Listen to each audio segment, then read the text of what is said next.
کہ جب اہل شام نے الگ حکومت اپنی قائم کر دی، حضرت علی کے مقابلے میں اپنی حکومت کا اعلان کر دیا تحکیم کے فیصلے کے بعد، اور اس پر خوارج کی ایک جماعت بن گئی، الگ ہو گئے، جنہوں نے پھر بڑی خوفناک جنگیں کی، بڑے زمانے تک وہ مسلمانوں کو نقصان پہنچاتے رہے۔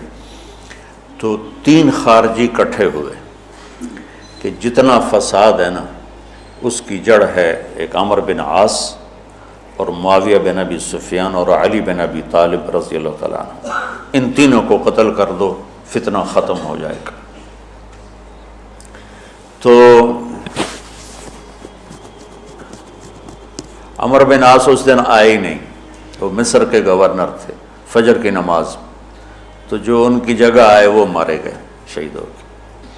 معاویہ رضی اللہ تعالیٰ عنہ پر اس نے وار کیا، لیکن وہ سر سے پھسل کے کمر پہ جا کے لگا اور کمر چھل گئی، لیکن اللہ نے زندگی بچا لی۔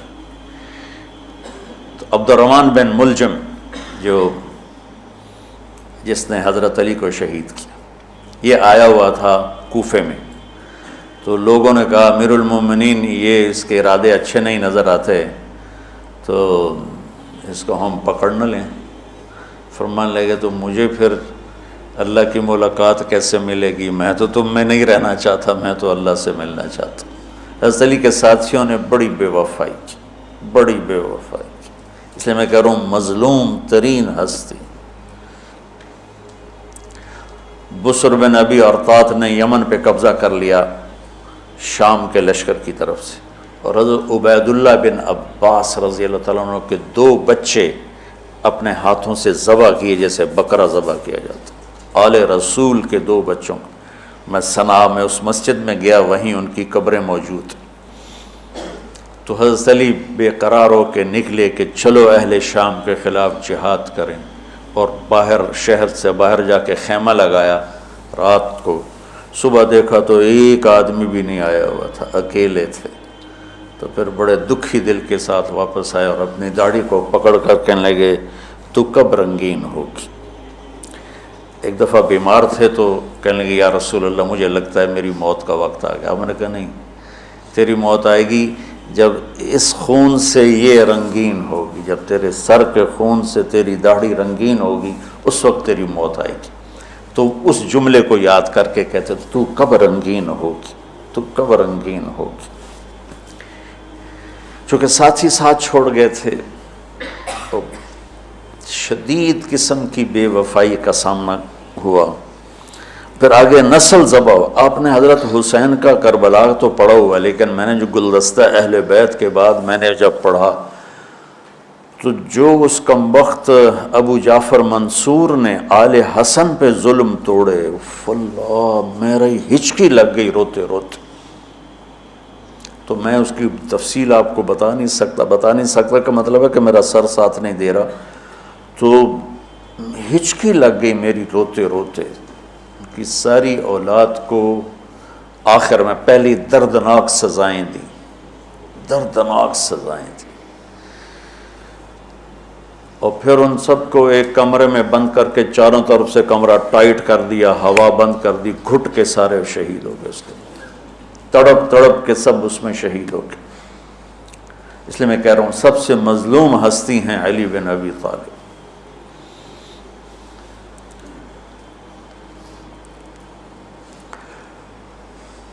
تو فرمانے لگے اس کو پکڑو گے تو میں شہید کیسے ہوں گا؟ پھر ایک دن دیکھا کہ لوگ گھر گوار پہرا دے رہے تھے۔ آپ نے کہا کیا کر رہے ہو؟ کہا جی وہ آپ کا خطرہ ہے، پہرا دے رہے ہیں۔ کہنے لگے کس سے دے رہے ہو؟ زمین والوں سے، آسمان والوں سے؟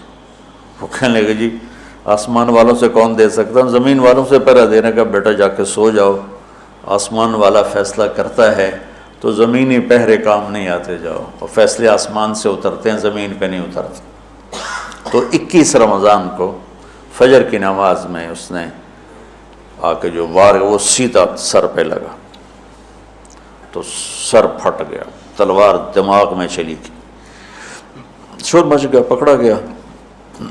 اب دیکھنا حضرت علی کے اخلاق،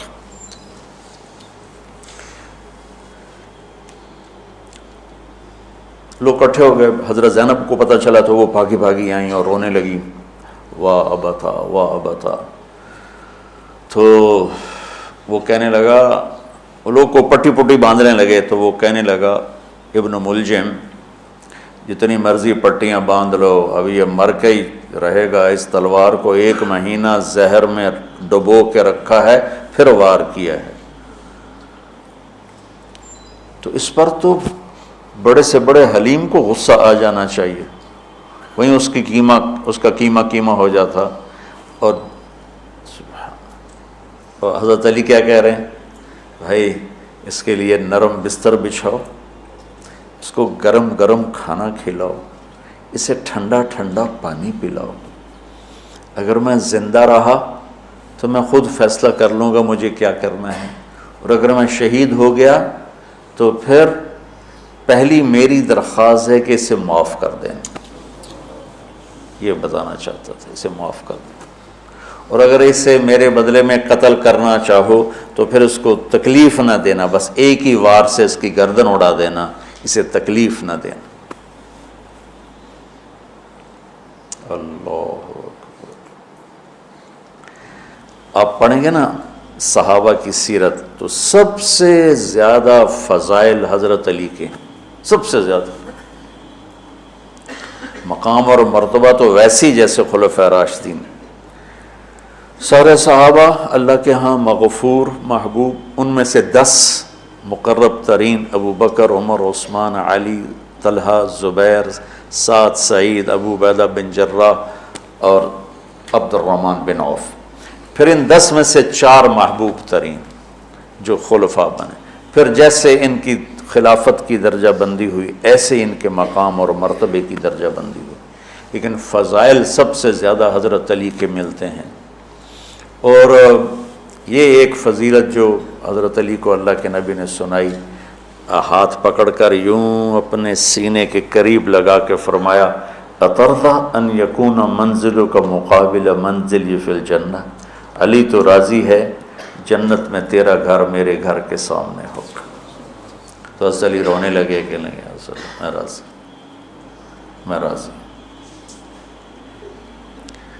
تو آج کی رات اس ہستی کی شہادت ہے، فجر کی نماز میں ان کا انتقال ہوا، جن کو میرے نبی نے ابو تراب کا لقب دیا کہ تو میرے لیے ایسے جیسے موسیٰ کے لیے ہارون ہے، تیرا گھر جنت میں میرے گھر کے سامنے ہوگا.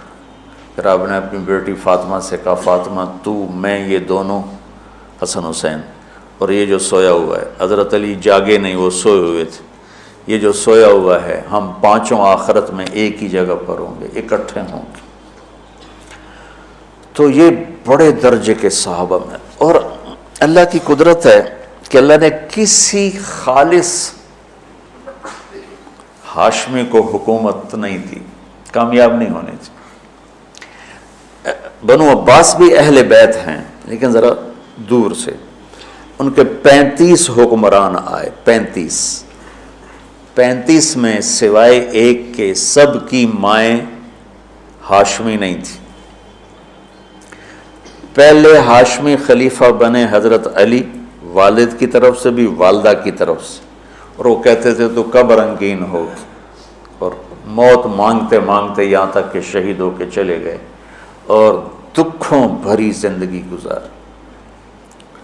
وَلَقَدْ رَأَيْتُهُ فِي بَعْضِ مَوَاقِفِهِ وَقَدْ أَرْخَى اللَّيْلُ سُدُولَهُ وَغَارَ النَّجُومُهُ وَهُوَ قَائِمٌ يُصَلِّي فِي الْمِحْرَابِ قابضاً على لحيته يتململ تململ السليم ويبكي بكاء الحزين ويقول للدنيا إلي تغررت وإلي تشوقت وإلي تزينت وإلي تشوفت آه من قلة الزاد وبعد السفر ووحشة الطريق آيتها الدنيا غري غيري قد بتتك الثلاث عمرك قصير ومجلسك حقير وخطرك يسير من قلة الزاد وبعد السفر ووحشة الطريق.